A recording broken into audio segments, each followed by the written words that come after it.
Pernah kepikiran nggak sih kenapa ada beberapa merek atau pemimpin yang bisa dapat loyalitas sekuat itu dari orang-orang, sementara yang lain yang produknya padahal sama bagusnya harus ngos-ngosan nyari perhatian? Nah, hari ini kita bakal bongkar rahasianya. Kita bakal bedah abis sebuah konsep fundamental yang bakal ngerubah total cara kamu mikirin soal branding dan gimana caranya menginspirasi tim dari dalam ke luar.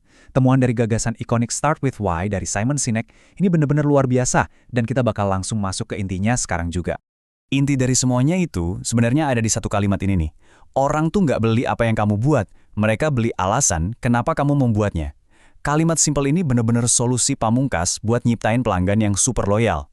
Seringnya kan, kita habis-habisan tenaga nyoba ngeyakinin orang betapa canggihnya fitur kita fokus melulu ke apa yang kita lakuin. Padahal, dari materi yang kita bedang ini, ketertarikan sejati itu lahir bukan dari spesifikasi teknis, tapi dari sebuah keyakinan. Mereka beli alasan kenapa kamu atau bisnismu itu eksis. Oke, kita masuk ke bagian pertama, filosofi The Golden Circle. Nah, buat ngebayangin gimana keyakinan ini jalan di dunia nyata, coba bayangin ada 3 lingkaran yang numpuk dari dalam keluar. Di titik paling tengah, intinya banget itu why. Ini murni tujuan dan keyakinan terdalam kamu. Terus kita geser ke lapisan kedua, ada how. Ini cara dan proses unik yang kamu pakai buat wujudin keyakinan tadi. Dan di lapisan paling luar, baru deh ada what, yaitu produk atau layanan nyata yang kamu tawarin. Ini loh alasan kenapa Apple bisa beda banget dari perusahaan komputer lain. Kebanyakan organisasi mikirnya dari luar ke dalam. Mereka cuma tahu apa yang mereka jual. Tapi merek yang beneran jadi leader selalu tanpa pengecualian beroperasi dari dalam keluar. Mereka selalu mulai dari sebuah tujuan. Lanjut ke bagian 2, dan ini yang bikin merinding, biologi di balik keputusan. Kamu mungkin mikir, ini mah cuma teori bisnis di atas kertas aja. Tunggu dulu, ternyata model Golden Circle ini plek-ketiplek sama anatomi otak kita. Bagian neokortex di otak kita itu kan ngurusin logika dan detail. Nah, ini selaras banget sama lapisan luar alias what. Tapi otak reptil dan sistem limbik kita yang ngurusin emosi, insting, dan ngambil keputusan itu selaras sama lapisan how dan why. Jadi logikanya gini, kalau kamu cuma komunikasiin what, kamu cuma ngomong ke bagian logika orang aja, nggak bakal memicu tindakan. Tapi kalau kamu majuin why duluan, kamu tuh langsung nembak ke pusat pengambil keputusan di otak audiens kamu. Makanya memimpin dengan keyakinan itu secara sains emang terbukti mendorong perilaku orang. Sekarang kita masuk ke bagian 3, temukan, perjelas, dan buktikan. Setelah kita paham teori filosofis dan biologisnya, terus gimana cara eksekusinya? Prosesnya harus terjadi secara berurutan dan nggak bisa dilompat-lompat, biar tetap kerasa otentik. Langkah pertama, identify your why. Cari tahu alasan utama kamu ada. Langkah kedua, clarify your how. Perjelas prinsip dan standar kerjamu. Dan langkah ketiga, define your what. Buktiin semuanya lewat hasil nyata. Kamu nggak bisa asal lompat ke pembuktian kalau fondasi 2 langkah pertamanya belum jelas. Yuk kita bahas satu-satu secara detail. Di langkah pertama ini, mendefinisikan why itu benar-benar krusial. Sekali lagi, ini bukan soal apa yang mau kamu jual, tapi alasan mendasar kenapa kamu tuh eksis. Punya why yang kuat itu ibarat jalan tol buat ngebangun trust. Jauh lebih cepat daripada pamer fitur secanggih apapun. Dan buat internal tim kamu, why ini tuh berfungsi jadi kompas. Kalau bisnis lagi serat, ekonomi lagi kacau, atau tim lagi kena badai, alasan fundamental inilah yang bakal nahan kapal kalian biar nggak oleng dan jegah kepanikan massal. Terus di langkah kedua ada how. Ini adalah proses operasional kamu. Kalau why itu arahnya, nah how ini prinsip dan standar yang kamu pegang erat-erat selama perjalanan. Standar inilah yang bikin kamu tetap konsisten walau lagi di bawah tekanan yang gila-gilaan. Cara kamu kerja, budaya yang kamu bangun, ini yang bikin kamu benar-benar unik. Pesaing di luar sana mungkin bisa nyejiplak produk kamu besok pagi, tapi sumpah mereka bakal susah banget, bahkan mustahil buat niru how kamu secara otentik. Sampailah kita di titik pembuktian, what? Kerasa banget loh bedanya antara produk yang sejalan sama keyakinannya dibandingkan yang bertolak belakang. Produk yang kamu keluarin tuh harus jadi bukti nyata kalau why kamu emang asli.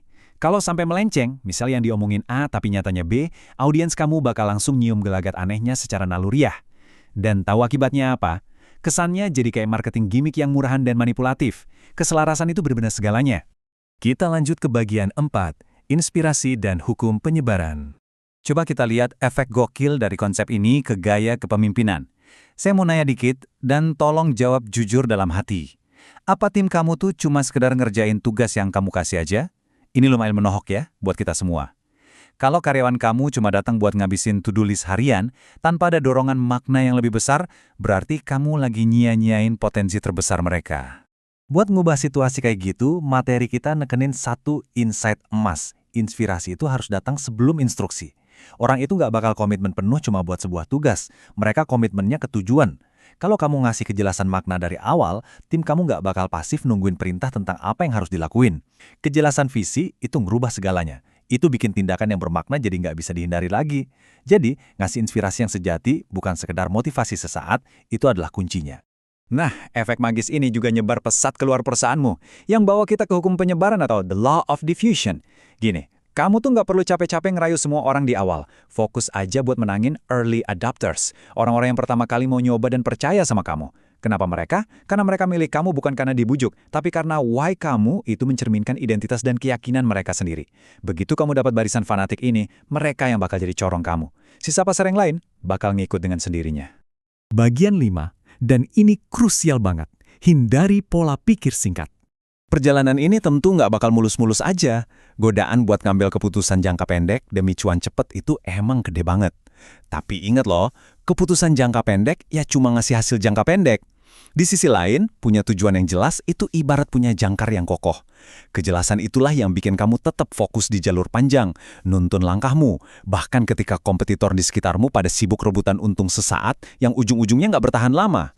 Ini ngebawa kita ke tamparan realita yang cukup tajam. Gampang banget kan punya keyakinan tinggi pas bisnis lagi jaya? Tapi ujian aslinya itu muncul pas kamu lagi kena krisis finansial atau digencet kompetisi yang mencekik. Kalau why kamu berubah saat di bawah tekanan, berarti itu emang gak pernah nyata.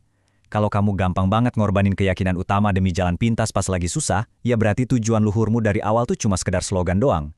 Pada akhirnya, semuanya bakal balik ke formula minimalis ini. Mengapa? Terus bagaimana? Baru apa? Mulai dari alasan terdalam yang super kuat, perjelas cara kerjanya, lalu buktiin hasilnya ke dunia. Ini adalah formula mutlak yang didukung biologi dan riset mendalam, buat ngebangun merek yang dicintai abadi dan gaya kepemimpinan yang tahan banting lintas zaman.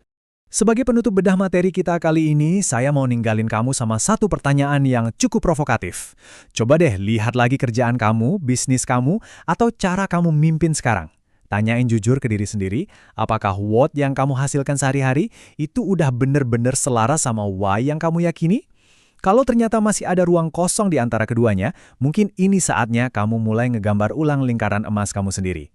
Makasih udah belajar bareng saya hari ini, terus kejar tujuan kamu dan sampai jumpa di bedah materi seru berikutnya.